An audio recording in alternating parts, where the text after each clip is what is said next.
Les podcasts de janvier, saison 1, épisode 3, c'est parti! Bonjour à tous, bienvenue dans la 3e édition du podcast de janvier, Les infos à la com.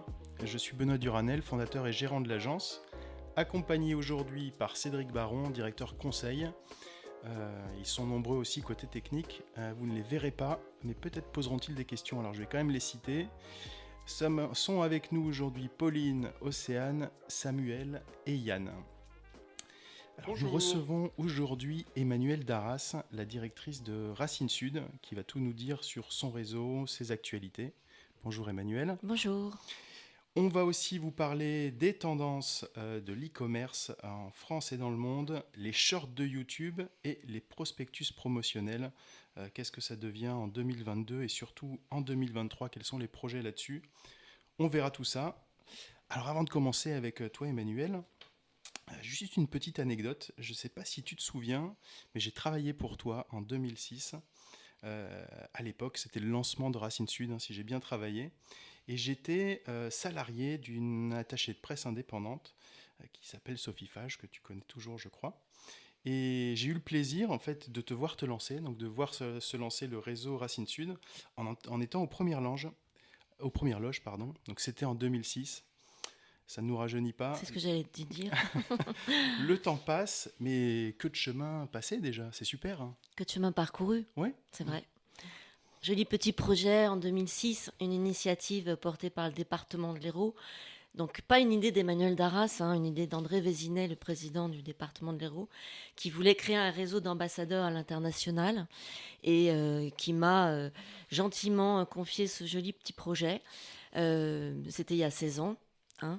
J'arrivais tout juste de la capitale, 700 km du nord au sud. C'était une de mes questions, ça d'ailleurs. Ouais.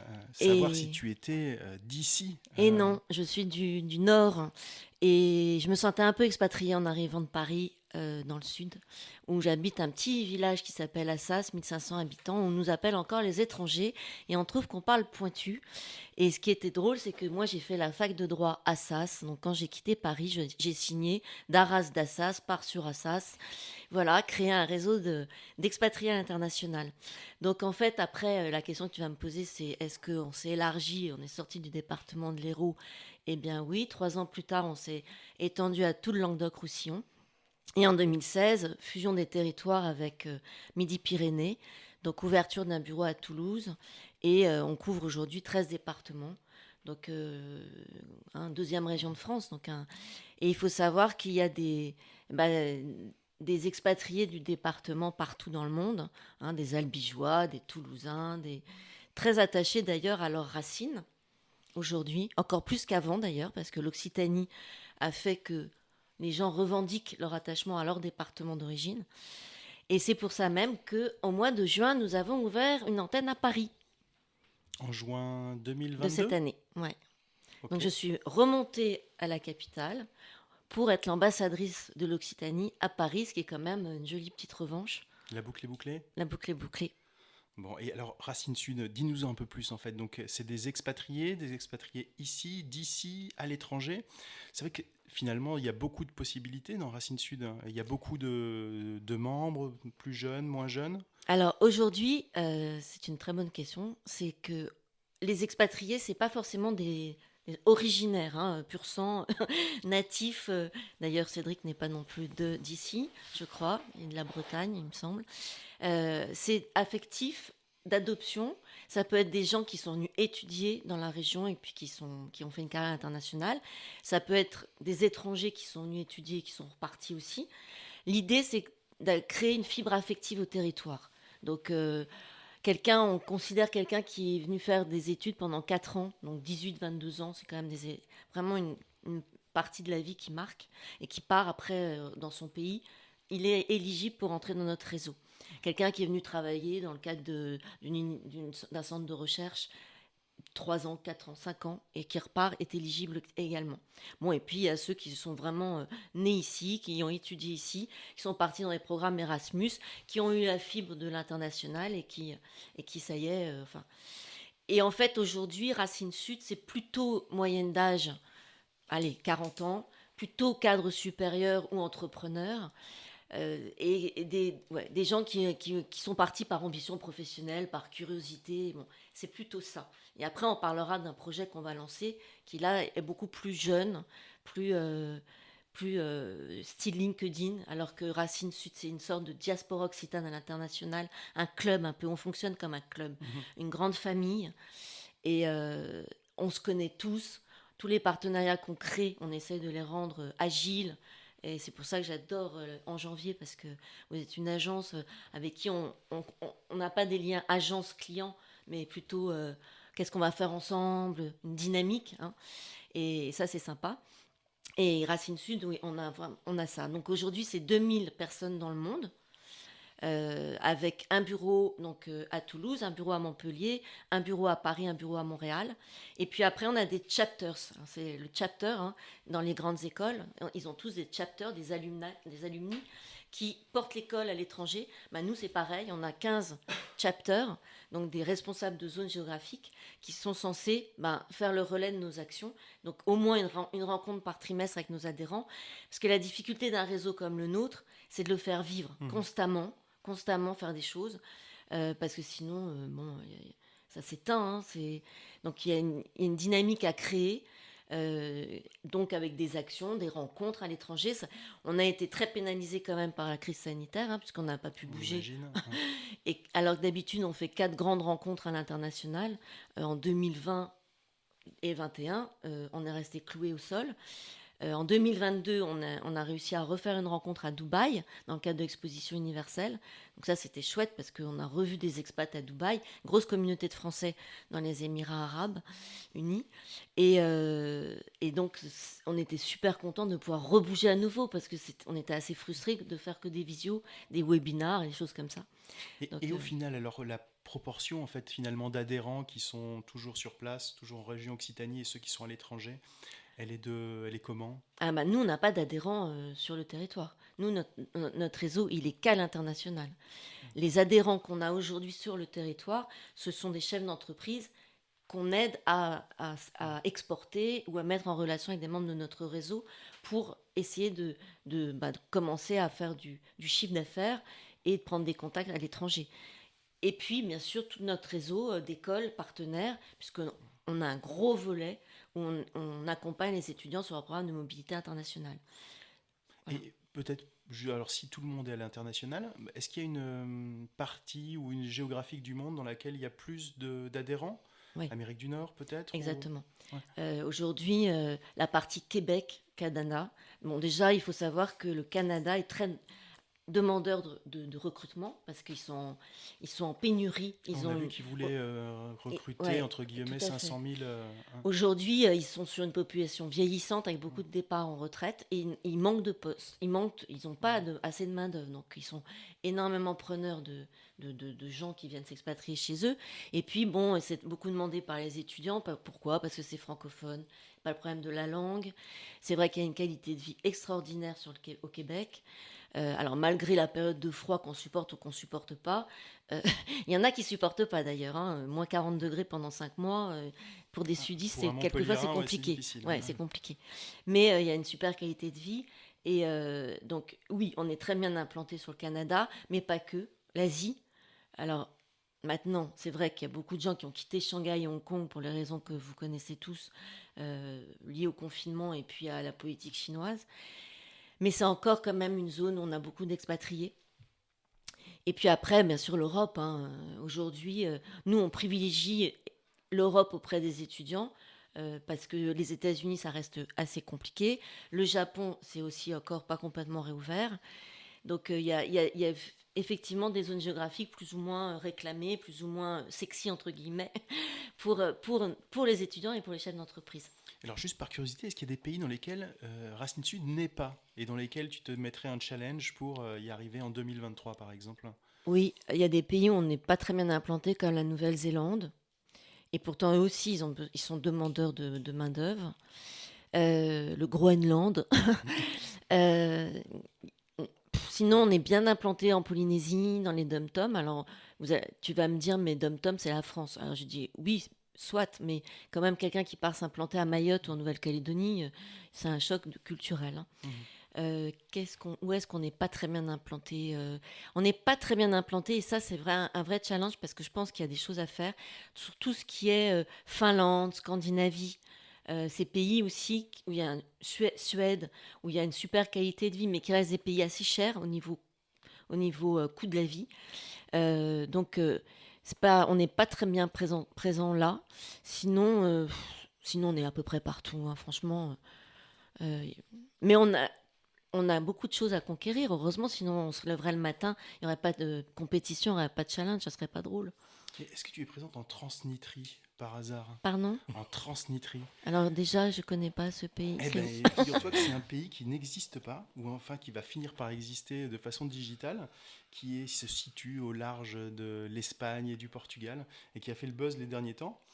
Pourquoi pas, peut-être rentrer en Transnistrie en 2023, au moins de façon digitale pour Racine Sud, ça sera un moyen de Ouais, communiquer ou de faire un petit buzz. je vais me renseigner. Ouais. Déjà l'année dernière, au prix de l'expatriation, on avait un candidat qui était dans une île complètement perdue. Je crois que c'était le plus proche territoire, c'était les îles Marquises. Il était à 7000 km des îles Marquises. Et on était tous avec nos iPhones pour savoir où était cette île. Et donc, c'était instructif parce personne dans le jury ne connaissait cette île. Et je me souviens même pas du nom, c'est horrible. Bon. Et j'ai une petite question sur. Donc là, on parle des expats de la région qui sont ailleurs. Mais est-ce que du coup, ça peut servir pour l'inverse? C'est-à-dire qu'eux peuvent repérer que leur entreprise à l'étranger souhaite venir en France. Et est-ce que du coup, il y a ce pont à l'inverse, du coup, qui est intéressant pour faire venir des boîtes ici en Occitanie? Complètement. Yann, c'est une excellente question parce que en 2016, quand il y a eu la fusion des territoires, qu'on a eu une subvention importante de la région, notre job à ce moment-là, c'était justement de faire des rencontres à l'étranger pour déjà expliquer à nos expatriés ce que représentait l'Occitanie, parce que personne ne savait que on passait du l'ex-Languedoc-Roussillon et ex-Midi-Pyrénées à un territoire de 13 départements, deuxième région de France. Donc il fallait expliquer ça et surtout l'idée c'était de se dire dans nos expatriés qui sont dans des grosses entreprises multinationales, on peut peut-être effectivement repérer des boîtes qui ont envie de s'implanter en Europe et si Europe du Sud et si Europe du Sud plutôt Occitanie que PACA puisqu'il y a aujourd'hui la grande compétition de notre territoire c'est quand même C'est pas le cas. c'est PACA, c'est Marseille. Donc et d'ailleurs bon il y a des dents qui grincent hein, puisque Toulouse aurait préféré être marié avec Bordeaux plutôt qu'avec Montpellier. Bon. Et nous, on aurait peut-être préféré être marié avec Marseille plutôt que Toulouse, puisque c'est quand même plus proche. Hein, c'est à 1 heure et demie de voiture. Puis on a un peu l'atavisme de la pétanque, du pastis, c'est à peu près la même chose. Donc oui, on accueille avec plaisir des entreprises du monde entier qui pourraient s'implanter sur notre territoire. Et notre job là aussi, on parle d'expatriation, mais on parle aussi d'impatriation, puisque avec la crise sanitaire, on a eu quand même des expats qui sont rentrés. Il y a moins de départs à l'expatriation depuis qu'il y a eu la Covid, parce que les gens, je vous disais que la moyenne d'âge de notre réseau, c'est 40 ans, donc des parents qui ont 65 ans, et ces gens-là se sont rendus compte, est-ce que j'ai fait le bon choix de m'installer à l'étranger quand j'ai été privée de voir mes parents, mes grands-parents pendant 3 ans et priver mes enfants de ne pas voir leur famille pendant 3 ans. Donc il y a eu vraiment un cas de conscience et des gens qui ont préféré rentrer. Et d'ailleurs, au prix de l'expatriation, on a créé une nouvelle catégorie qui s'appelle expat rebond. Parce que l'expatrié qui rentre, qui a passé 15 ans, je dis n'importe quoi, mais à Singapour, quand il revient à Montpellier, il a plus vraiment de copains, et puis il comprend plus comment ça fonctionne. Il n'a plus les mêmes repères. Non, il n'a plus les mêmes repères. Il a un CV hyper musclé, donc pour se recaser, c'est pas évident parce qu'il est surdimensionné, surdiplômé, donc tout le monde, quand on envoie son CV, nous on envoie les CV des impatriés à l'écosystème régional, et il fait peur parce qu'il parle 4 langues, parce que bon voilà. Donc c'est compliqué et on les aide énormément. Ouais. Donc l'impatriation, je pense que c'est un terme que peu de monde connaissait. Moi, je ne connaissais pas. Impatrié. J'ai déjà appris quelque chose. Ouais. Alors, avant de revenir sur tes actualités, Emmanuel, je trouve qu'on est passé un peu vite sur toi. Tu nous as effectivement dit que tu venais de Paris en 2006, mais finalement, on n'en sait pas beaucoup plus. Ah, donc, tu viens de Paris, tu as fait quoi? Alors, qu'est-ce que j'ai fait? J'ai fait plein de choses avant d'arriver dis-nous ici. Alors bon, déjà au début, je voulais être avocate, donc j'ai fait une maîtrise de droit des affaires et fiscalité à Assas, que j'ai complété par un cycle gestion marketing à l'ISG, une école connue, hein, il y a l'ISG à Toulouse d'ailleurs. Et j'ai créé ma boîte en sortant de l'ISG, qui s'appelait Paris Passion. Je faisais découvrir un pari exceptionnel aux épouses invitées par les multinationales, qui en fait me payaient pour que je m'occupe des épouses invitées, enfin des cadres qu'ils invitaient dans le cadre de conventions. Et pour que le cadre qui venait du Japon ou des États-Unis travaille en paix, moi je m'occupais de son épouse qui parlait pas un mot de français et je lui faisais visiter un Paris incroyable. Donc les ateliers Cartier, les sous-sols de l'Opéra Garnier, défilés privés chez Dior, etc. etc. Et donc, je me suis bien amusée avec ça. J'ai gagné le prix de la Fondation Jacques Douce en tant que entrepreneuse de moins de 30 ans. Et puis, j'adore Noël, moi. C'est ma fête préférée. Et c'était une époque où il y avait moins de moyens même les galeries à fêtes, le printemps mettaient moins de moyens pour faire des superbes vitrines. L'idée de la fête se perdait un peu et j'ai voulu monter le Pays Imaginaire. Le Pays Imaginaire, c'est un salon de Noël. Transnitrie. Non, c'est pas ça. C'est pas la transnitrie. Non, c'est pas la transnitrie, mais c'est pas loin. C'était un salon au pied de la Tour Eiffel. Disneyland nous avait fait toute la déco des sapins de Noël. Mickey est venu inaugurer le salon. Donc il est sorti du parc, quelque chose d'assez rare. C'était un salon pour préparer les fêtes de Noël, qui durait 10 jours. Et figure-toi que on n'organise pas un salon comme ça sans avoir des menaces, en fait, de gros organisateurs de salons. Des menaces, carrément. Des menaces, carrément. Des gens qui m'avaient dit, n'ouvrez pas votre salon, qui me raccrochaient au nez, etc. Et j'y ai pas cru, bien sûr. Je suis un peu téméraire. Et en fait, c'était un salon incroyable qui a eu beaucoup de succès. Et au bout de 8 jours, tout d'un coup, je suis arrivée le matin à l'ouverture du salon. Il y avait des CRS partout. Et on m'a fait fermer mon salon. Et j'ai jamais su pourquoi, mais le problème, c'est que Paris Passion, l'entité Paris Passion, qui est une agence de com, hein, comme vous, n'avait pas créé une structure pour ce salon spécifique. Donc quand on m'a fermé mon salon, j'ai fait un dépôt de bilan et j'ai perdu ma boîte. Donc 1 an de traversée du désert. Et puis j'avais plus du tout envie d'être entrepreneuse. Ça m'avait vraiment cassé les pattes. Donc j'ai répondu à une annonce dans le Figaro et je suis rentrée dans une petite boîte de communication RH. Où là, je suis arrivée avec un book d'événements. Et le patron de la boîte m'a dit, écoute, tu peux faire ce que tu veux chez nous. Donc j'ai continué à faire des événements pour eux, à développer tout ce qui était un peu communication. C'était toujours sur Paris, ça, encore. Toujours sur Paris. J'ai fait un bébé, je me suis arrêtée 1 an. Et entre-temps, pendant que j'ai pondu mon œuf, cette boîte a été rachetée par un groupe américain qui s'appelait TMP Worldwide.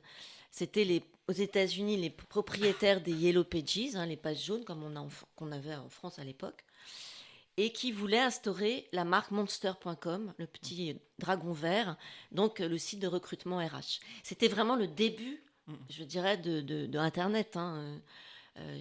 Je vais passer pour une vieille si je parle du Minitel, mais moi d'ailleurs, je ne croyais pas du tout. Non, mais je croyais pas du tout à la réussite de Monster.com.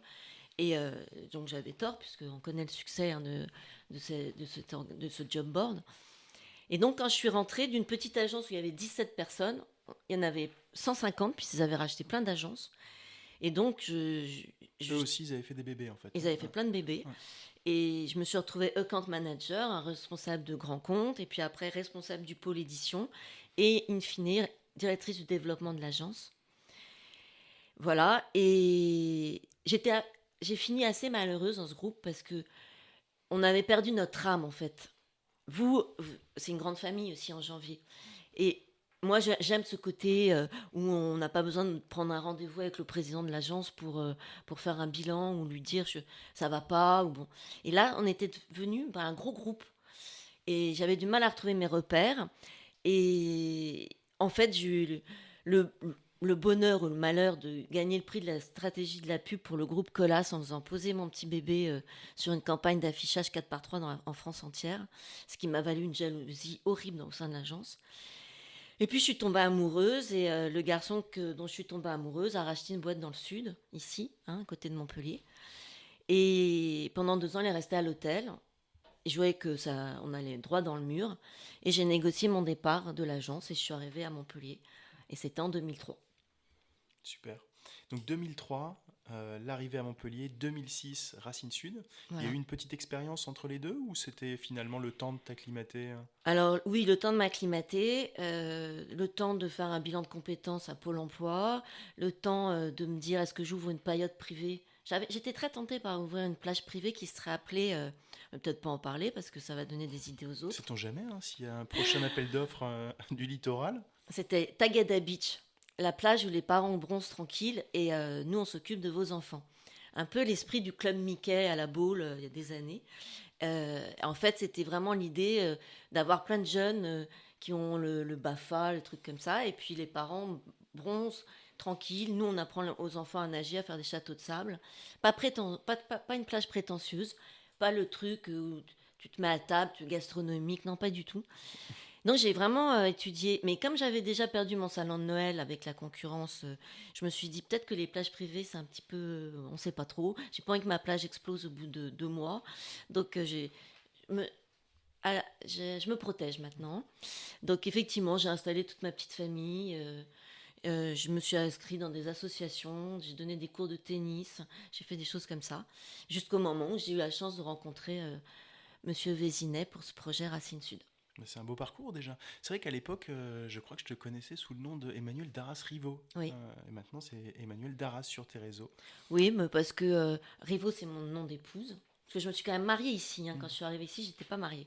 Je me suis mariée en 2006, donc dans ce petit village d'Assas. Et donc d'Arras Rivo. Mais en fait, mon premier mari s'appelait Choucroune et je mettais Daras Choucroune, Daras Rivo. Et puis maintenant, je revendique quand même. Pourquoi changer de nom, quoi, en fait hein. Ok, Voilà. super. Bah écoute, enfin, c'est très bien. Je pense qu'on te connaît tous sous ce nom, Emmanuel Darras. Maintenant, on saura qu'il y a plusieurs vies avant, avant ce nom, avant Montpellier. Donc c'est super chouette. On va en profiter pour repasser côté Racine Sud. Tu nous as parlé tout à l'heure de tes actualités. Je crois qu'il y en a plusieurs. Enfin, en tout cas, j'en ai noté plusieurs. La plus importante ou pas, ça va être à toi de nous dire, c'est le prix de l'expatriation qui a lieu très bientôt, En cours. en cours. Je crois que le jury va se réunir au mois de décembre, si je ne dis pas Le de 6. bêtises, le 6.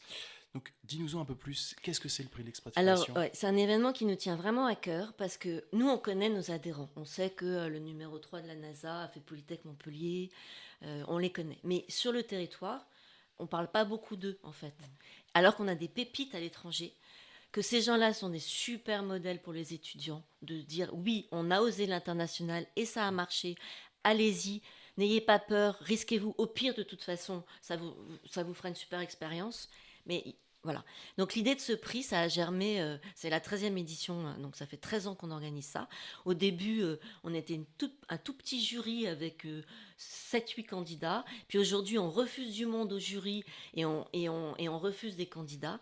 Donc l'idée, c'est vraiment de lancer, on a lancé le concours au mois de septembre. Les inscriptions vont se clore le 25 novembre. C'est ouvert à tous nos adhérents et à tous les alumni des écoles partenaires. Donc les alumni, hein, pour ceux qui ne savent pas, on appelle les alumni les anciens diplômés, donc ceux qui ont fait leur cursus sur le territoire et qui sont diplômés d'écoles du territoire.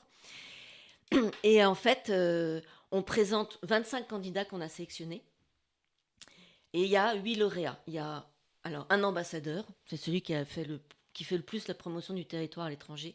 Un entrepreneur, donc quelqu'un qui a créé sa boîte. Un jeune, donc moins de 28 ans, souvent des jeunes qui sont partis en volontariat international en entreprise, le VIE. Un coup de cœur, parcours atypique, ça peut être un artiste, un écrivain, un chef, un grand chef. Voilà.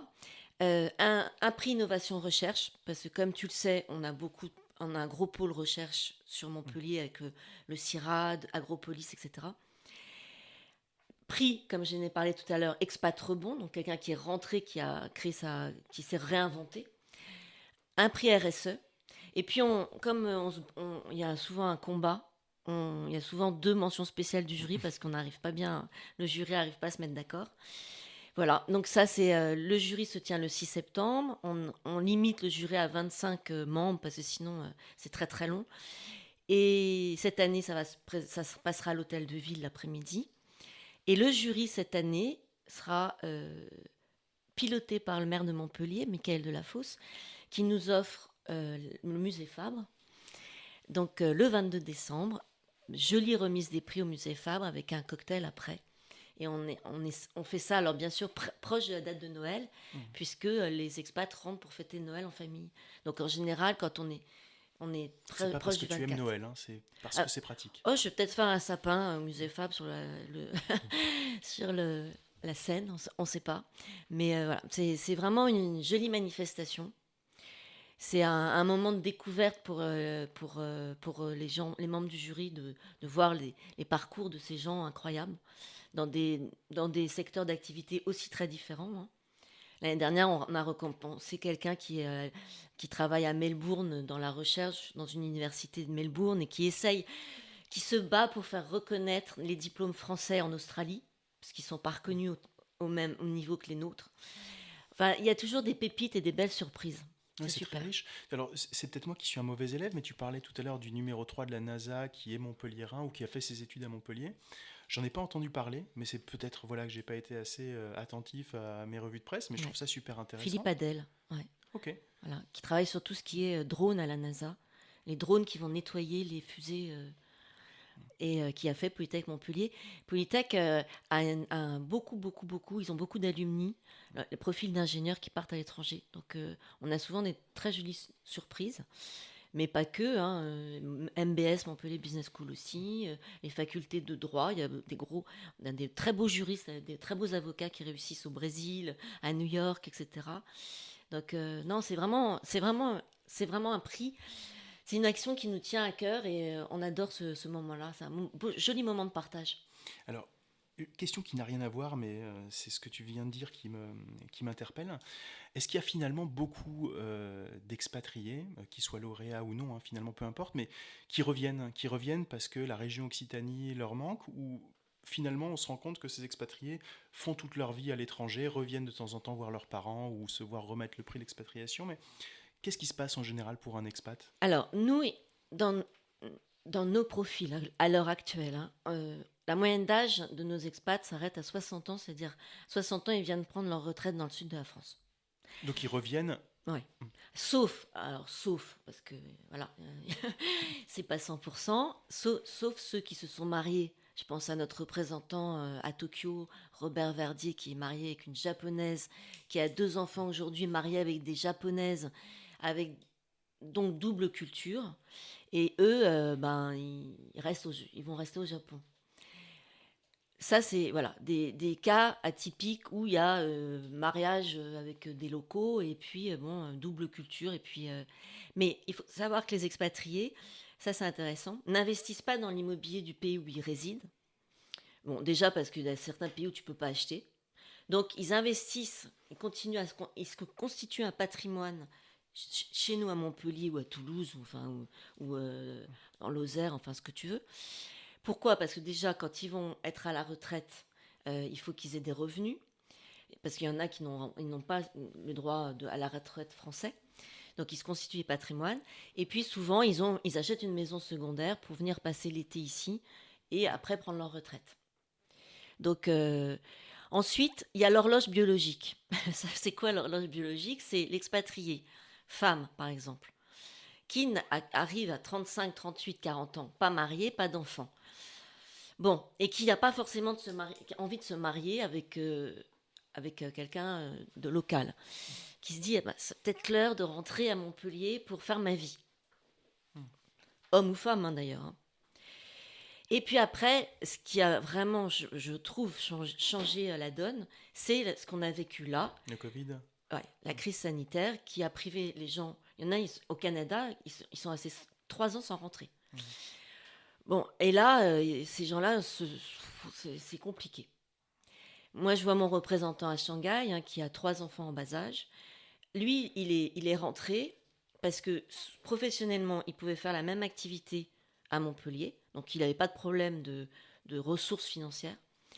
Mais il s'est dit, moi j'ai 3 enfants qui parlent chinois, qui parlent mandarin, bon, qui parlent français aussi, mais qui ont peut partager leur vie avec nos parents à nous, Mhm. peut partager nos moments avec leurs grands-parents. Il est peut-être temps qu'ils aient la culture du Sud, notre culture. Donc tu me disais 2000 adhérents et tu as senti suite au Covid en fait que beaucoup d'adhérents revenaient ou c'est quand même finalement un Non, pourcentage c'est très assez faible, très faible. Nous, on a eu 5 adhérents qui sont rentrés. Donc, d'accord. très faible. Mm. Par contre, je trouve qu'il y en a moins qui partent là. Il y a moins de demandes de départ. Mhm. En fait, cette magie de l'international, et en plus, alors là, se rajoute la crise ukrainienne. Hein. Nous, on avait quand même. Alors, on n'avait pas d'adhérents. On avait un seul adhérent en Ukraine qui était rentré avant la guerre en Ukraine. Mhm. Mais il y en a quand même pas mal en Russie, là pour le coup, qui sont rentrés parce que les groupes ont fermé. Il y en a beaucoup qui ont quitté la Russie pour partir sur la République tchèque, la Pologne, la Roumanie, etc. Oui, je pense que on est très sensible chez Racine Sud aux mouvements comme ça Oui, j'allais dire tous les grands mouvements géopolitiques. géopolitiques. Là, dans la newsletter de ce mois-ci, on a interviewé quelqu'un qui travaille en Pologne pour Philips, qui nous a parlé de tout ce qu'il vit, quoi, de ce flux de Russes, enfin d'expatriés français qui ont quitté le territoire russe pour arriver en Pologne. C'est des gens qui vivent, qui vivent des choses géopolitiquement qui les bouleversent un petit peu. Hein. Mhm. Nous, on ne se rend pas compte d'ici. Mais c'est difficile hein, d'être expat.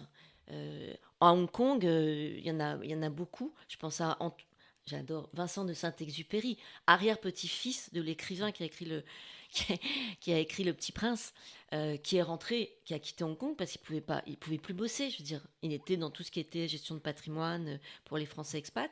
Il a perdu toute sa clientèle en très peu de temps. C'était compliqué pour lui. Mhm.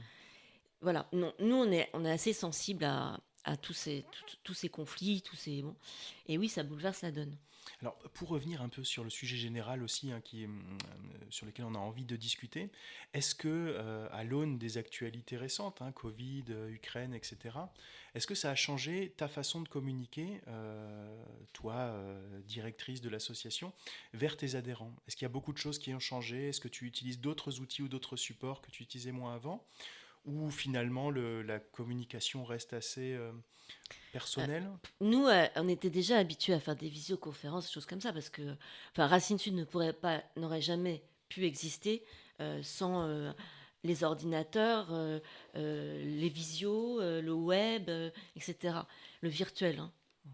Voilà, parce que quand on fait alors, bien sûr, quand on se déplace, qu'on fait nos vraies rencontres, ce qui nous a manqué pendant le confinement, en 2019, on avait fait Dakar, sur le campus de Montpellier Business School à Dakar, on avait fait Montréal, on avait fait Tokyo et on avait fait New York. Donc là, on se rencontre, c'est super sympa. Bon. Et puis après, il y avait nos responsables de zone qui faisaient des rencontres. Il y a eu des rencontres à Shanghai, il y a eu des rencontres... Là, on a une rencontre à Singapour le 10 novembre. Mais on faisait beaucoup, beaucoup de visio, de, de, de, de tables rondes sur des sujets par visioconférence, etc., etc. Donc, ça ne nous a pas traumatisés. Mais c'est vrai qu'on pense à plus développer des choses virtuelles aujourd'hui qu'on ne le faisait avant. Mais ça nous a pas, non, enfin, ça nous a pas, nous, plus bouleversés que ça, contrairement à des gens qui ont dû vraiment mettre en place des outils en interne chez eux pour se réinventer. Nous, on ne s'est pas vraiment réinventé puisqu'on a des gens aux 4 coins du monde tout le temps. Alors, vous avez quand même une belle actu, hein, et c'est là où je voulais en venir, c'est que tu as une plateforme que tu vas lancer aussi bientôt, la plateforme Alumni. Donc, Alumni, on sait ce que c'est, tu nous en as parlé. Oui. Mais cette plateforme, c'est quoi alors? C'est un AirSap. nouvel outil? Oui, AirSap. AirSap. AirSap. Racine Sud Alumni Plateforme. AirSap, ça va être ce qu'on n'a pas chez Racine Sud. C'est-à-dire qu'aujourd'hui, nous, on fonctionne comme un club VIP où on doit connaître nos membres. On a 5 ou 10 nouveaux membres par mois, mais on les connaît. On passe du temps, on fait une visio avec eux, on étudie leur parcours, on vérifie que c'est vraiment des belles personnes, etc., etc.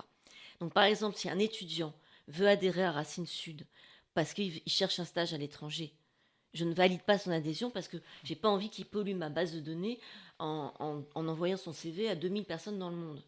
Voilà. Mais les adhérents qui sont chez Racine Sud ne sont pas là pour ça. Si j'ai un demandeur d'emploi qui qui veut adhérer à Racine Sud aujourd'hui parce qu'il cherche un job à l'étranger, je ne vais pas valider non plus son adhésion. Alors que AirSAP, ça sera ça. AirSAP, ça va être une plateforme qui va sur un même site, réunir tous les étudiants étrangers qui ont étudié sur le territoire et qui sont en poste à l'étranger, tous les étudiants des écoles et des universités qui cherchent à partir et qui sont demandeurs de stage ou de job, et tous les recruteurs, toutes les entreprises qui cherchent à recruter des talents. Un job board. Hein. En fait, on veut être un LinkedIn rattaché à des racines, mais aujourd'hui, si tu vas sur LinkedIn, tu vas retrouver des écoles qui sont créées leur propre groupe. Hein, leur propre groupe. Tu vas voir les membres de Montpellier Business School à Singapour, par exemple. Ils ont un sous-groupe sur LinkedIn.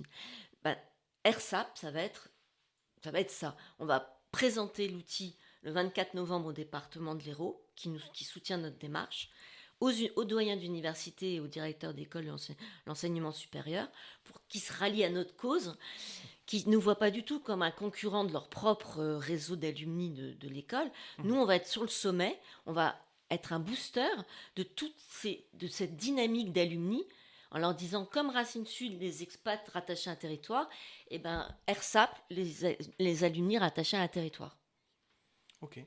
Bah écoute, c'est 2 belles actus, hein, en tout cas 2 belles actus proches. On va les suivre, on les mettra également en bio de ce podcast pour ceux que ça intéresse. Ouais. Je vois qu'on peut suivre le live Teams le 24 novembre pour le lancement de la plateforme, qui peut en tout cas permettre de créer beaucoup d'opportunités pour des Occitans qui souhaiteraient partir à l'étranger. Donc je vous engage à bien regarder en dessous du podcast pour trouver toutes ces infos et les suivre en direct très bientôt. Merci Emmanuel pour ce focus sur ton parcours et sur Racine Sud. Ça va être le moment, à moins qu'il y ait d'autres questions, Cédric, ou une intervention. Cédric est sage comme une image, on ne l'a pas entendu. Eh bien, Cédric est toujours sage, mais je sens qu'il va intervenir peut-être un peu plus sur les 3 actualités qu'on va te proposer aujourd'hui. On va passer à la première. La première actualité, c'est sur les chiffres de l'e-commerce en France. Alors, c'est des chiffres qui sont sûrement un peu biaisés, hein, parce qu'ils font suite, enfin en tout cas, ils ont été dévoilés lors du PrestaShop Day, donc comme son nom l'indique, hein, ce n'est pas une conférence Magento ou autre. Donc ce sont bien des chiffres PrestaShop qui ont mis l'accent sur l'importance effectivement de la vente en ligne aujourd'hui, ce qu'il faut faire, comment, ce qu'il ne faut pas faire, pourquoi, etc. etc. Donc on a appris beaucoup de choses. Déjà la première chose, je pense aussi, c'est l'importance de faire appel à des professionnels hein, quand on se lance dans l'e-commerce. Est-ce que toi, Emmanuel, tu vends des choses en ligne ?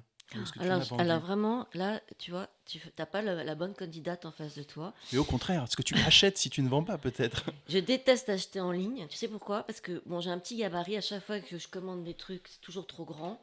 Je suis obligée de les renvoyer et je trouve ça vraiment casse-pied.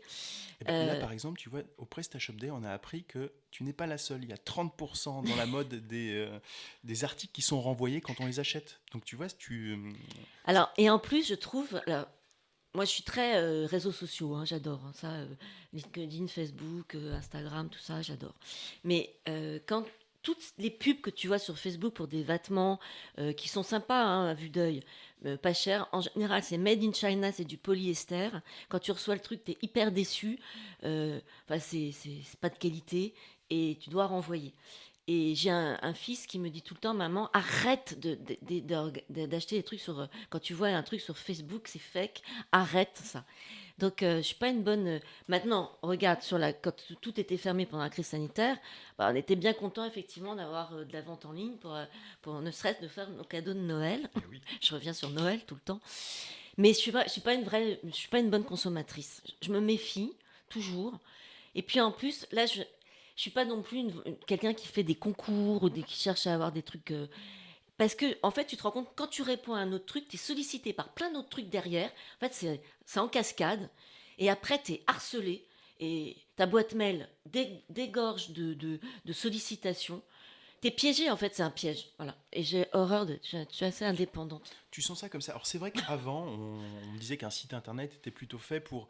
Enfin, en tout cas, un site internet d'un vendeur hein, était plutôt fait pour ramener du trafic dans sa boutique physique. Aujourd'hui, on a changé un peu de paradigme, et ce trafic qu'on essaie de ramener, on essaie de le ramener en digital. pour le bien ou Ouais. pour le moins bien en fonction de ses habitudes.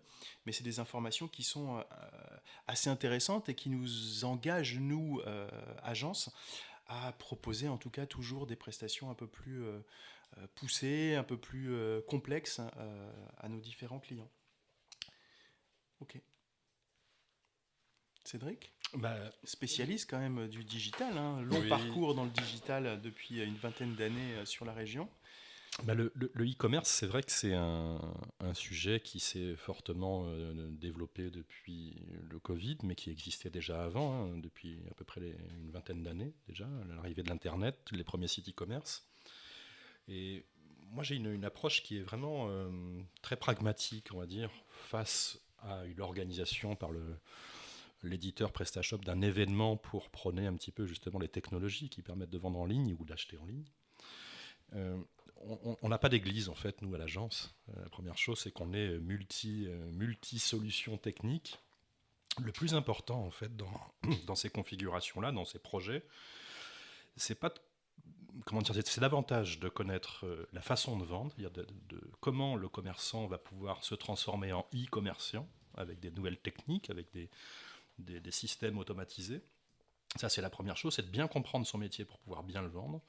Et ensuite, c'est la maîtrise des outils technologiques. Donc, un petit peu, peu importe le flacon du moment qu'on est l'ivresse, mais du moment qu'on sait paramétrer, finalement, un petit peu comme ton site qu'on a fait récemment, c'est maîtriser les outils pour arriver justement à vendre comme le commerçant doit vendre. Donc PrestaShop, je crois Benoît, tu as évoqué Magento, il y a aussi WooCommerce, enfin voilà, il y a quelques Drupal solutions, Commerce. Shopify, Drupal Commerce, et voilà. Mais voilà, le savoir est davantage à placer dans justement ces techniques commerciales et ensuite dans la maîtrise technologique de ce que savent faire ces outils pour pouvoir vendre. Voilà. Donc c'est peut-être juste ce que je voudrais souligner. D'ailleurs, je crois qu'il y a beaucoup d'adhérents qui ont des sites e-commerce chez Racine.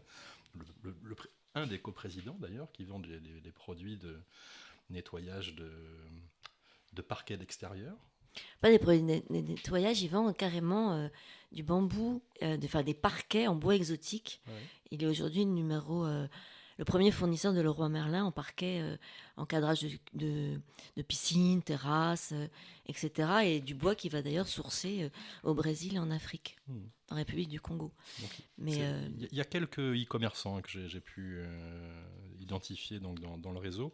Mais voilà, donc c'est vrai que la priorité, c'est de trouver l'agence qui comprend les problématiques marchandes, qui maîtrise à la fois l'environnement technologique, et puis qui ait cette forte connotation aussi de communicant, ou en tout cas de savoir utiliser un réseau, un marché, et les réseaux sociaux, puisque tu les as cités, pour pouvoir gagner de la visibilité et de la notoriété. Après, moi, j'utilise beaucoup le e-commerce pour tout ce qui est réservation, Airbnb, hôtel, avion, voiture, voyage, quoi. Voyage. Ça, oui. Et on a d'ailleurs dans le réseau Olivia Grace Nicole Holmes qui fait elle propose des jolies masses dans la région du Sud à une clientèle plutôt britannique qui fonctionne assez bien hein, parce qu'elle remplit ces petites maisons assez fréquemment.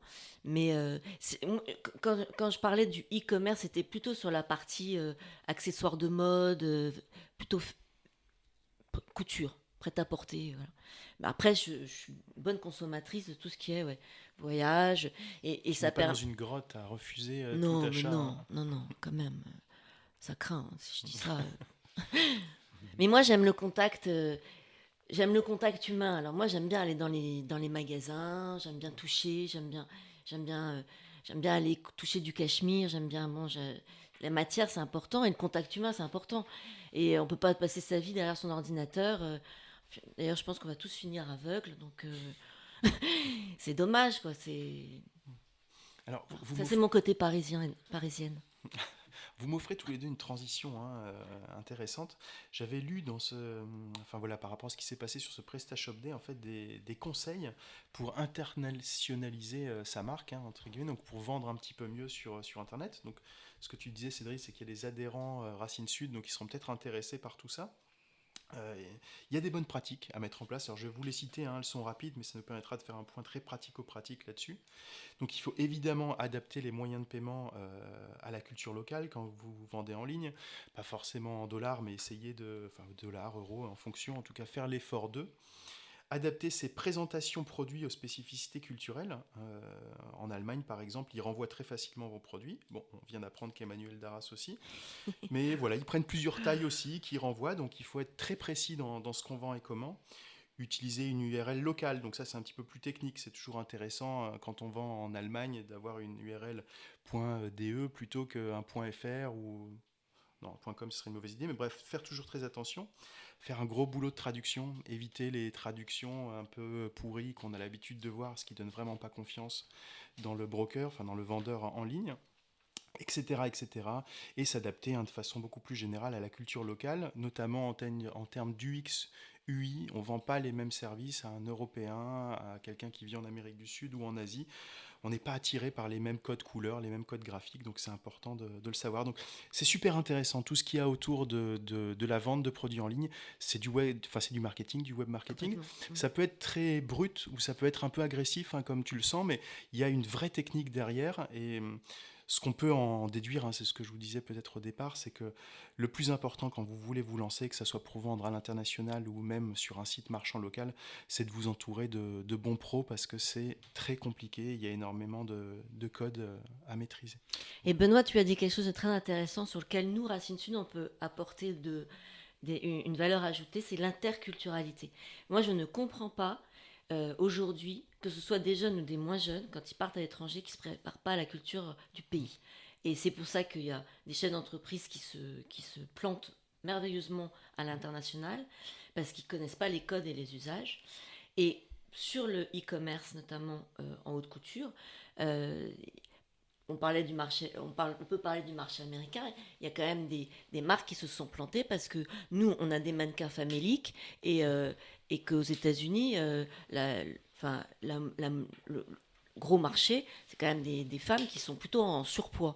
Donc, quand tu fais une campagne de mode avec des mannequins qui sont super maigres et que tu veux prospecter le marché moyen américain, c'est peut-être pas terrible. Ouais. Il manque quelque chose, oui.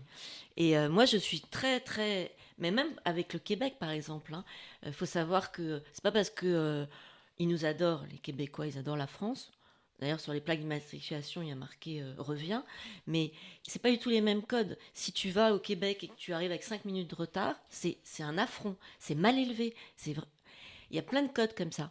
Et je trouve qu'on ne prépare pas assez, ni nos jeunes, ni nos chefs d'entreprise, à tout ce qui concerne l'interculturalité. Alors j'en profite, dernier petit rebond par rapport au Québec. Ils nous adorent. Moi j'avais cru comprendre que les Québécois finalement étaient assez frileux par rapport à cette horde de Français qui débarquaient dans leur pays pour y travailler. Non, pas du tout. Non, ils nous adorent, ils nous détestent en même temps parce qu'on les a abandonnés, mais ils nous aiment beaucoup. Ils adorent la France.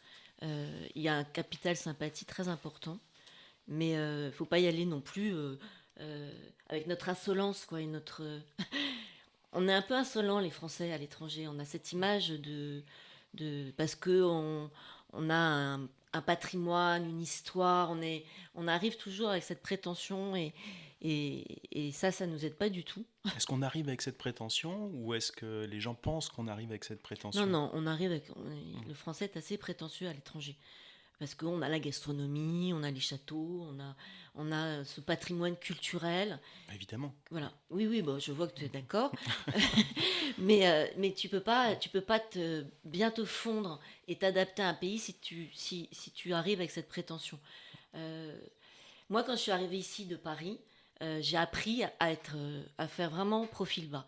Je veux dire, à pas arriver à la petite parisienne qui se la pète, entre guillemets.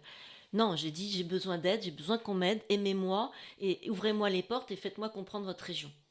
Et d'ailleurs, pour rebondir là-dessus, j'ai un administrateur qui a écrit un bouquin pendant le confinement, qui n'est pas du tout écrivain, mais qui a écrit un bouquin incroyable que j'ai lu, que je viens de finir, sur...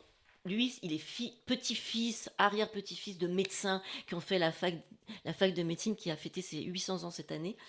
et que je vais offrir au prix de l'expatriation à chaque lauréat. Parce que je pense que les lauréats qui sont depuis 15-20 ans en expatriation ont oublié tous ces cigales, ce patrimoine historique. J'ai découvert plein de trucs, de petits villages incroyables. J'ai trouvé ça génial. Et il va le dédicacer à la remise des prix. Fruit de la chance, ça s'appelle. C'est noté. On le mettra également en bio de ce podcast. Si tu le veux bien, Emmanuel, on va passer au deuxième sujet d'actualité. Ça concerne YouTube, plus précisément les shorts de YouTube, mais on va revenir d'abord sur la consommation qu'ont fait les uns et les autres de YouTube. C'est vrai que c'est un réseau social finalement dont on parle moins. Enfin, moi, il me semble qu'on parle en ce moment beaucoup d'Insta, de TikTok, de Twitter, compte tenu de l'actualité. Twitch, avec le fameux Grand Prix qui s'est passé dernièrement. Mais on sent bien que les codes changent. Alors, une nouvelle fois, on a l'impression de toujours nous parler de le Covid mais au final, c'est vrai que le Covid a changé beaucoup de choses. On est devenu finalement des consommateurs encore plus forts de YouTube. Alors, il y avait en parallèle, alors juste avant le PrestaShop Day, alors c'était quoi? C'était le YouTube Day, non? Bref, une conférence de presse de YouTube France qui a donné quelques chiffres du lecture. Alors on découvre qu'il y a 20 millions de Français qui regardent YouTube sur leur télévision. Donc sur leur télévision, pas sur leur ordinateur ou leur téléphone. Donc c'est énorme. Et on voit que cette augmentation en fait a été de plus de 11% sur un an, ce qui est monstrueux. Et finalement, on en vient à se demander si YouTube, c'est pas le prochain tueur de la télé, encore plus que Netflix, vu que ça, finalement, on consomme, on le voit dans les chiffres, plus d'heures en France de YouTube que d'heures de Netflix ou des autres plateformes. C'est quand même assez fou. Donc YouTube, tueur de télé, est-ce que vous le sentez aussi comme ça, Emmanuel, Cédric? Ah, moi, je suis fan de YouTube. Déjà parce que c'est très qualitatif. Et puis, quand tu veux faire des recherches sur un sujet, par exemple, Med Valley, le gros projet du pôle santé qui est en train de se créer à Montpellier. Moi, j'ai pas eu la chance de pouvoir aller aux assises de Med Valley qui s'est tenue au mois de juin, mais j'ai pu regarder 3h20 sur YouTube de ces assises-là. J'ai d'ailleurs rendez-vous cet après-midi avec la directrice du projet Med Valley, et heureusement que j'ai pu visionner sur YouTube toute cette convention pour me préparer au rendez-vous. Et en fait, je trouve qu'effectivement, oui, tueur de télévision, oui, mais tant pis pour eux, parce qu'aujourd'hui, la grille des programmes, elle est tellement lamentable que, effectivement, heureusement qu'il y a des programmes qualitatifs sur YouTube, parce que c'est quand même le nivellement par le bas quand tu vois les chaînes nationales. La nullité des programmes. Ou alors, les seuls programmes intelligents, ils sont à 23h ou à minuit. Donc, c'est quand même... je trouve que ça craint, quoi. Avant, tu avais quand même des émissions sur la littérature, avec des journalistes qualitatifs. Aujourd'hui, les programmes de télé-réalité, je veux dire, les gamins de 15-16 ans qui sont complètement abrutis par ces trucs-là, ça fait peur. Moi, je trouve ça terrifiant. Donc, il n'y a plus des émissions comme Apostrophe, des trucs... Bon. Ou C'est alors un peu très chiant tard. ça quand même aussi. C'est chiant. Non, je dis c'est pour eux. Enfin, tout le monde n'est pas non plus grand consommateur d'émissions littéraires, mais je vois ce que tu veux dire de façon Oui. globale. Est-ce que la Les télévision... dossiers de l'écran, t'as connu les dossiers de l'écran? Oui, ça C'était remonte. très vieux. J'étais Ouais. toute petite quand je regardais ça minuscule. Mais je sais pas, c'était... Enfin, il y avait des gens qui parlaient bien déjà. C'était pas... les présentateurs d'aujourd'hui, excuse-moi, mais ils ont un phrasé moi, ça me terrifie. Ça me terrifie parce que je trouve que c'est un nivellement par le bas. Est-ce que sur YouTube, par exemple, alors c'est intéressant ce que tu dis, mais est-ce que sur YouTube, on va pas trouver de tout? On va trouver Oui. du nivellement par le bas, enfin, on va trouver de tout, des émissions un peu plus culturelles, d'autres qui le sont beaucoup moins. Est-ce que ce qui plaît pas, en fait, aux téléspectateurs, c'est cette possibilité d'être plus acteurs de leur choix que ce qu'on leur impose ou ce qu'on leur propose, qui finalement est assez restreint à la télé? Ouais, je pense que c'est ça. Ils vont aller chercher sur YouTube un flux d'informations qu'on n'a plus aujourd'hui sur les chaînes. Des émissions comme Ushuaïa, c'était incroyable cette émission avec Nicolas Hulot. Enfin, moi, je trouve ça faisait rêver des émissions comme ça. Alors, effectivement, il y a des budgets énormes. C'est moins cher de faire des émissions de télé-réalité que faire Ushuaïa. Ça, c'est clair. Mais enfin, c'est moins des paysans aussi. Donc, voilà. Mais moi, je trouve que tu sélectionnes sur YouTube ce que tu veux. Alors, on passe tous en moyenne 36 minutes sur YouTube par jour. C'est énorme. Ouais. Donc, quand je dis nous, c'est adultes de plus de 18 ans en France. Donc, c'est même pas les gamins qui sont peut-être sur d'autres plateformes type TikTok ou autre. Et on se rend compte quand on rentre dans les chiffres qu'il y a plusieurs façons de les lire. C'est que d'une part, on lit des contenus, comme tu le disais, d'émissions assez longues, donc d'une heure, 2 heures, voire 3 heures sur YouTube, mais on lit aussi beaucoup, on regarde surtout beaucoup de shorts. Et c'est vrai que c'est la culture un petit peu TikTok, la culture réseaux Zapping. sociaux aujourd'hui. Donc il y a autant finalement de personnes peut-être un peu plus âgées qui regardent du contenu plus important que d'autres qui regardent du contenu à grande consommation, donc de 5, 10, 15 secondes ou plus, et qui les enchaînent. Et Facebook progresse énormément aussi avec ça. Oui, mais parce qu'il repique Moi, par exemple, j'adorais l'émission Culture Pub. Je suis une fille de publicitaire. Donc, mon père, il disait pas je fais de la pub, il disait je fais de la réclame. Et il y a des spots publicitaires faits par des étrangers, mais incroyables. Et ils repassent sur Facebook en ce moment.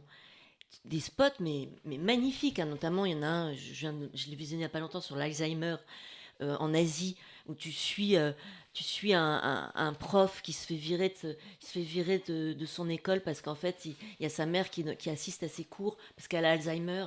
Ce spot, il te tire les larmes des yeux. Bon, et c'était quand même des émissions géniales. Et ça, effectivement, c'est repique. Et en fait, il repique plein de trucs.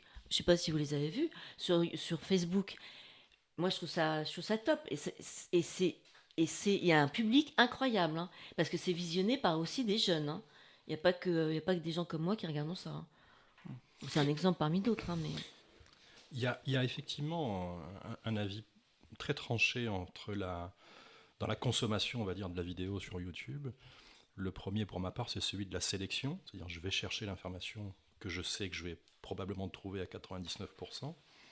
Et puis ensuite, il y a la consommation passive, qui est celle du flux d'informations qu'on nous communique.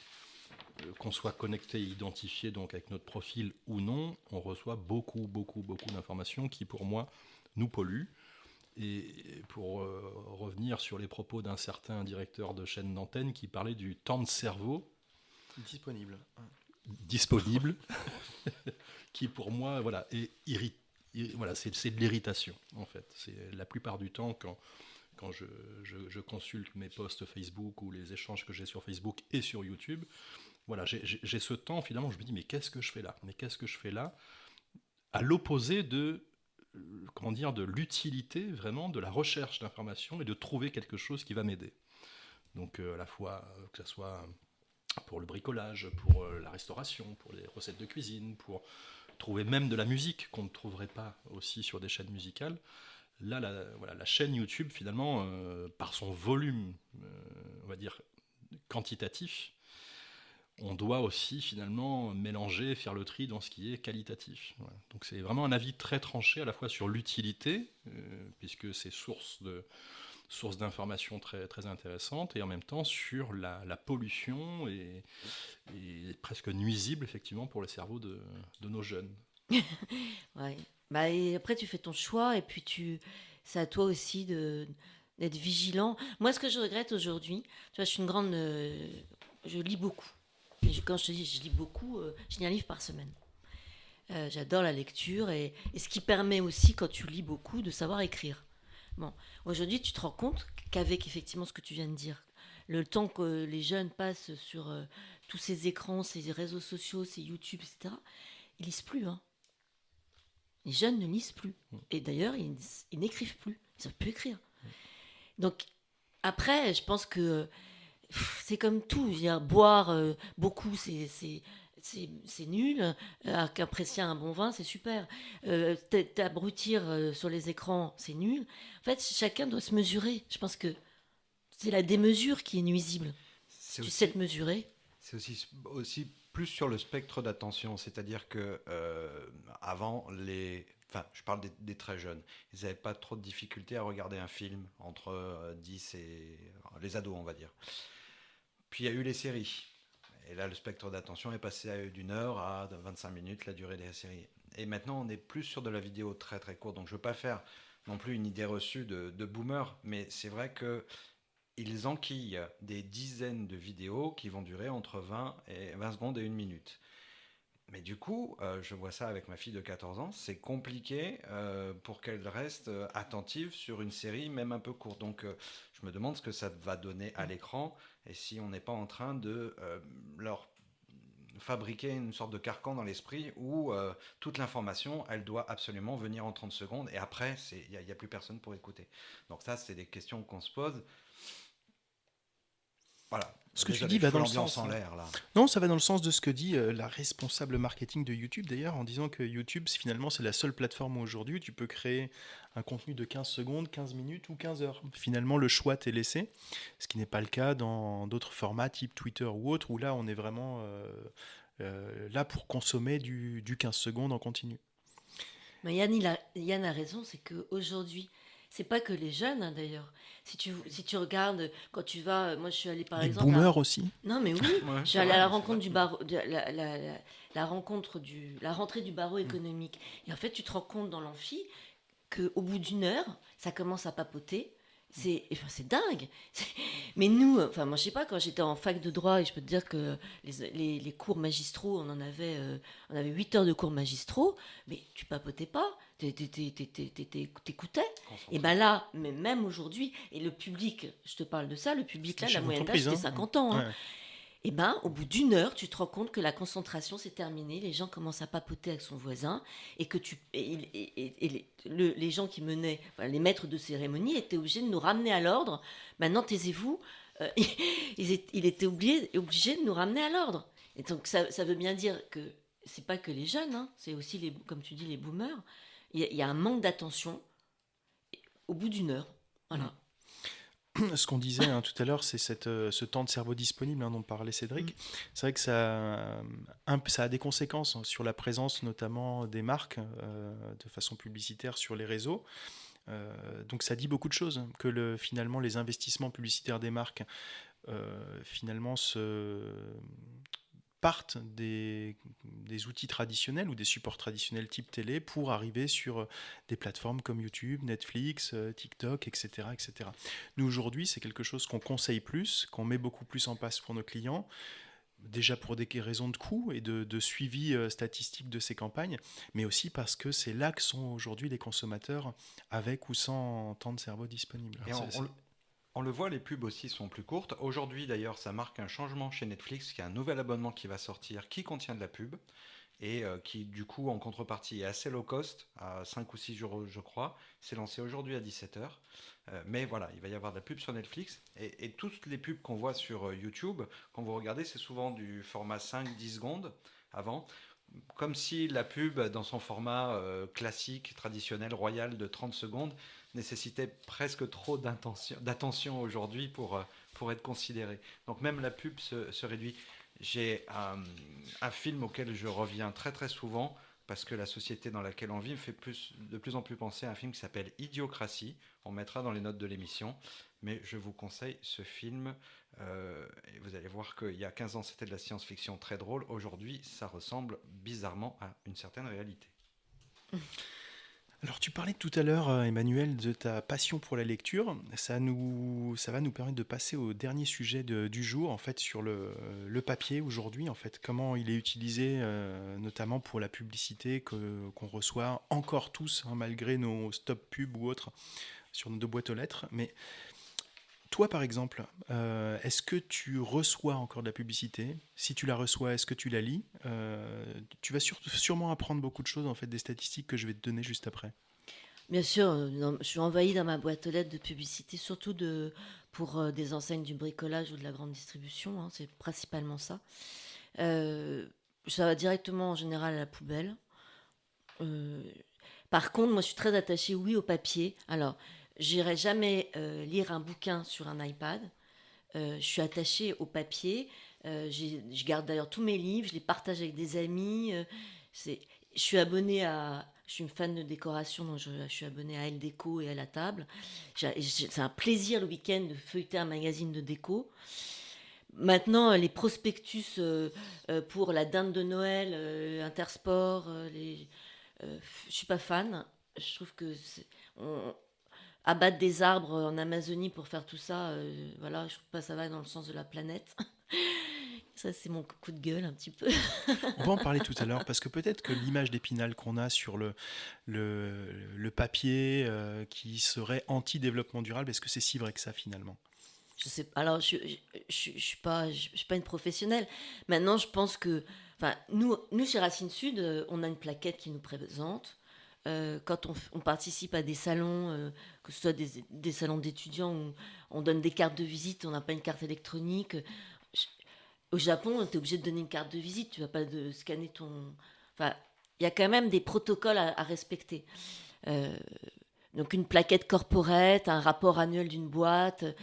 Dans le luxe, on ne se passera jamais du papier. On parlait de publicité, mais aujourd'hui, les très beaux films publicitaires, ça reste les grandes enseignes du luxe, le parfum, Cartier, la joaillerie, la mode, la haute couture. D'ailleurs, ça devient plus c'est même plus un film publicitaire, c'est pratiquement un film à part entière. Et ça passe souvent au cinéma. Ou alors, tu sais où? Et d'ailleurs, la région a fait, Pays Doc a fait un très beau film. Quand tu voyages sur Air France, et ben le voyageur découvre en ouvrant son écran, il découvre le Pays Doc. Intelligent pour faire venir du tourisme. Mais pour revenir au prospectus dans la boîte aux lettres, je suis pas tranché, je sais pas. Alors, Qu'est-ce que ça rapporte en fait aux enseignes, c'est ça? Est-ce que Alors, ça leur tu rapporte vas voir que voilà. finalement, alors ces chiffres, hein, c'est pas des chiffres qui sont donnés par les annonceurs, c'est un article de stratégie hein, dans lequel on a Ouais. récupéré toutes ces infos, donc c'est quand même un vrai travail journalistique. Alors, des mots-clés, enfin des chiffres clés importants. Donc 58% des Français qui reçoivent, non, enfin c'est 58% des Français tout court, lisent au moins un prospectus publicitaire par semaine. Donc ce que tu trouves dans ta boîte aux lettres. Donc finalement, stop pub ou pas stop pub, on les reçoit et on les lit. En tout cas, on est plus d'un sur deux à les lire, ce qui est quand même assez important. Moi, c'est un taux qui m'a surpris. Je pensais que c'était beaucoup moins que ça. Autre avantage de ces supports, c'est que le taux de mémorisation, donc ça aussi c'est assez technique, hein, il est de 61% pour le courrier papier, ou en tout cas ce qu'on va trouver dans sa boîte aux lettres, alors qu'il est que 27% ou 5% pour la pub digitale. Donc tu vois, tu retiens quand même beaucoup mieux un message écrit sur papier ou non. Alors évidemment, hein, on est depuis des années engagé dans une régression de tout ce qui est publicité sur papier, du fait de l'image hein, de anti-planète, etc. Donc la baisse a été de 4% encore sur l'année, enfin en tout cas sur cette année 2022 par rapport à l'année 2021. C'est beaucoup et pas beaucoup.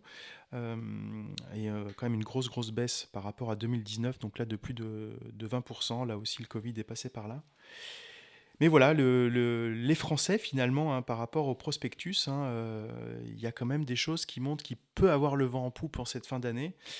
La crise, le fait qu'on va tous peut-être avoir plus d'intérêt à regarder les publicités ou les offres qu'on reçoit en papier avec un petit QR code ou non et qu'on va amener chez notre détaillant à côté, ça va fonctionner. Donc finalement, forte baisse les années précédentes, mais on peut encore compter dessus a priori sur le papier. Après, ça dépend aussi des secteurs d'activité, tu vois.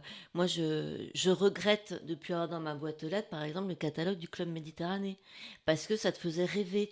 Tu regardais ça, tu disais, tiens, il y a des nouveaux villages, tiens, je vais partir là, etc. Quand tu reçois le catalogue de Picard pour les fêtes de Noël, ça te donne des idées de cuisine.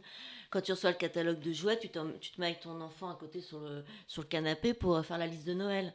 Donc, il y a quand même... Moi, en fait, ce que je jette, c'est ce qui est moche. Quand le prospectus est dans une matière cheap, moche et tout, ça m'attire pas, j'ai même pas envie de le lire, je le mets à la poubelle. Mais si tu reçois un catalogue de jouets ou de voyages qui est bien fait, oui, je vais le lire. Est-ce que tu as déjà utilisé des prospectus ou justement des types de supports promotionnels qui t'amènent comment dire, une réalité augmentée avec une application? Tu disais que tu ne lirais jamais un livre sur une tablette. Mais est-ce qu'un livre pourrait te révéler justement, grâce à une tablette, une autre information, par exemple le témoignage de son auteur voilà. Est-ce que cette innovation qui est arrivée il y a quelques années maintenant et qui n'a pas percé véritablement, est-ce que voilà, c'est quelque chose qui pourrait t'intéresser? Oui. Ah oui. Oui, oui. C'est vrai que le print, entre guillemets, hein, a souhaité se moderniser, ou en tout cas innover dans son format qui était de l'impression sur papier, avec de l'encre, en apportant justement par la digitalisation une autre expérience, une expérience enrichie, augmentée, on dit, voire même virtuelle. Mais cette, cette innovation est arrivée peut-être un peu trop avant-gardiste par rapport à ce que l'on faisait du papier, ou de la considération que l'on pouvait avoir pour le papier qui termine la plupart du temps dans la poubelle. Mais le sachant aujourd'hui, avec cette nécessité de se rapprocher davantage ou d'approfondir l'information, moi je pense que le print a encore de l'avenir. Oui, je crois aussi. Le prospectus publicitaire a encore de l'avenir, et peut-être une autre façon finalement de se décliner via les outils digitaux qu'on a, les tablettes, les applications, qui permettent d'apporter autre chose que ce qui est posé sur le papier. Mais regarde, je pense à des enseignes comme La Redoute, ils font plus de catalogue papier dans ta boîte aux lettres, par exemple, ça n'existe plus, ça. Et moi, j'ai des souvenirs petites avec maman, quand on recevait ce catalogue dans la boîte aux lettres, on se mettait, on regardait, ça nous amusait, après on allait commander. Il y avait un côté hyper ludique, en fait. Et encore aujourd'hui, la Fnac fait prospectus papier que tu reçois à Noël pour les CD, les DVD. Moi, ça, je le lis, par exemple, tu vois. J'aime bien. Mais c'est plus le prospectus pur et dur. Tu sais, allez, Lidl, là, la dinde n'a pas de prix, le prix barré. Bon, ça, en général, je suis pas fan, quoi. Alors moi, je suis un petit peu comme toi, j'adore Noël, et il y a une chose que je ne rate jamais, si je n'ai pas le livre Jouet Club de Noël, Voilà, pour faire la sélection avec les c'est ça, enfants, les petits-enfants, c'est ça. de marquer des croix, ça je veux, ça C'est je ça. veux, ça je veux. Voilà. Donc ça, je vais le chercher. Ah ouais, non, Si mais ça, je suis d'accord si avec je ne le toi. reçois pas, je vais le chercher. Je suis d'accord, moi aussi. Donc, est-ce que vous saviez que la filière papetière en France faisait vivre 300 000 personnes? C'est quand même assez énorme, hein. Pour combattre un petit peu ce qu'on disait avant, alors c'est évidemment, hein, le président de la culture papier, hein, qui nous donne ces chiffres, mais il nous explique que c'est un domaine qui est très circulaire. Donc en général, le papier est réutilisé 5 à 7 fois, c'est beaucoup plus que d'autres industries. Et il nous explique aussi que quand on crée du papier, la pâte de papier, elle est souvent faite en Europe, donc tu vois, on ne détruit pas, a priori, hein, l'Amazonie quand on consomme du papier, mais c'est des forêts européennes, seulement quelques endroits de forêt qu'on replante ou qu'on utilise. Donc finalement, à l'écouter, ça a l'air quand même relativement sérieux, ou en tout cas, ils font, je pense, beaucoup plus attention qu'avant.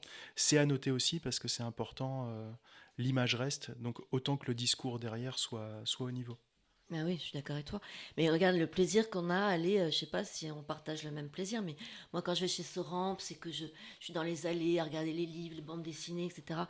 Heureusement que ça existe encore parce que c'est terrifiant sinon. Voilà. Mais voilà, il faut faire attention effectivement à la planète, mais c'est un débat un petit peu. Je suis pas pro écologie comme ça, donc moi j'aime le papier. Ouais. Ouais. On va voir ce que ça va donner, hein, d'ici la fin de l'année J'aime aussi. recevoir des lettres aussi. Ah, le message est passé.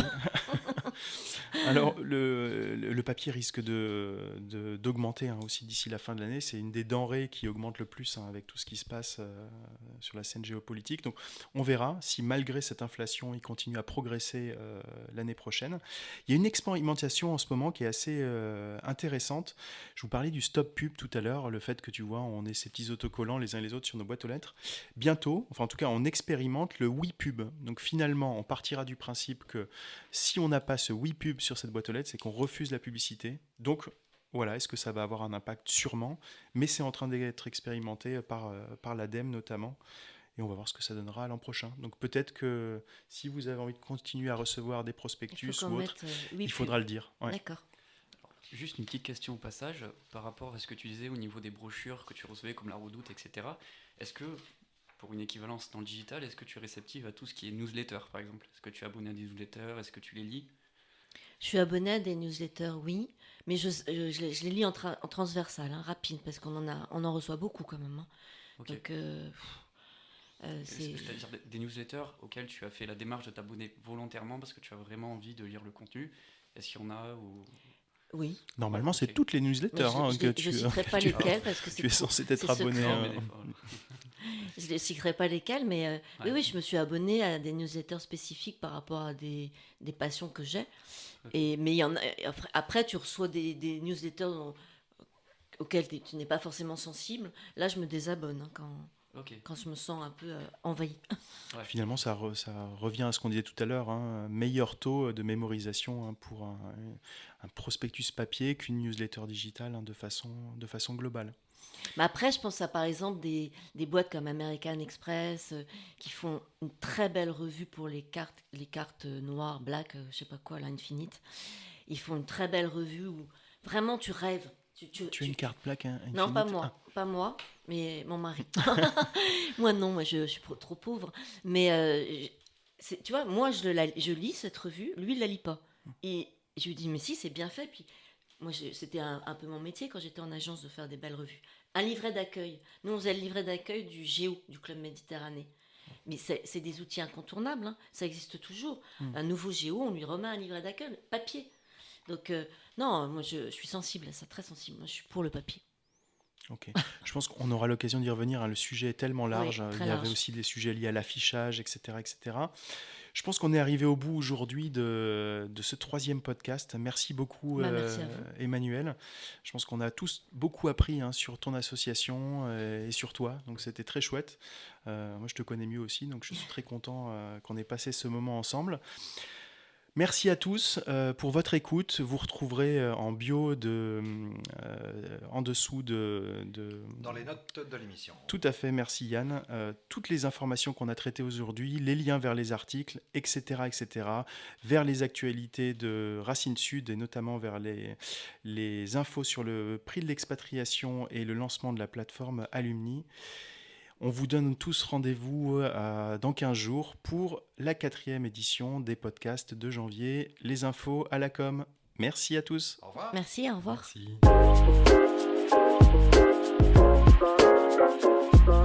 Merci.